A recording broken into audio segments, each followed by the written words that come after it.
অসম বাংলা সীমান্তে বারবিশা বাজারে ভয়াবহ অগ্নিকাণ্ড। আগুনে পুড়ে ছাই 10টি দোকান। এদিন গভীর রাতে আগুন লাগে। স্থানীয় বাসিন্দারা দমকল দফতরকে খবর পাঠায়। দমকলের একটি ইঞ্জিন ঘটনাস্থলে আসে, কিন্তু আগুনের পরিস্থিতি আরও বেড়ে যাওয়ায় সমস্যা তৈরি হয়। খবর দেওয়া হয় আলিপুরদুয়ারে।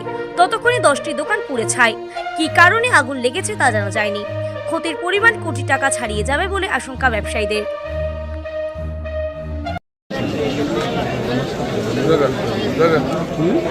আপনারা দেখতে পাচ্ছেন যে বিশাল বড় একটা দুর্ঘটনা বারবিশার দিকে অনেকদিন পর এরকম বিধ্বংসী আগুন, যে আগুনে মানে প্রায় 8-9টা দোকান পুরো ছাই।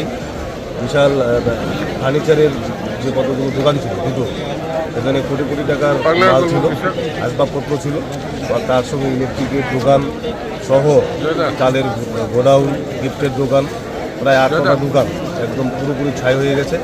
এক দমকল কেন্দ্রের একটা ইঞ্জিন এসে পরিস্থিতি অনেকটা নিয়ন্ত্রণে এনেছে, কিন্তু ততক্ষণে মোটামুটি কোনো মাল অবশিষ্ট নেই।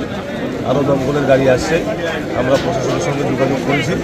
মানে আমরা কী বলবো, এটাতে বলার ভাষা নেই যে বারবিশায়, কুমারগ্রাম ব্লকের বারবিশায় বহুদিন পর এরকম বিধ্বংসী আগুন লেগেছিল।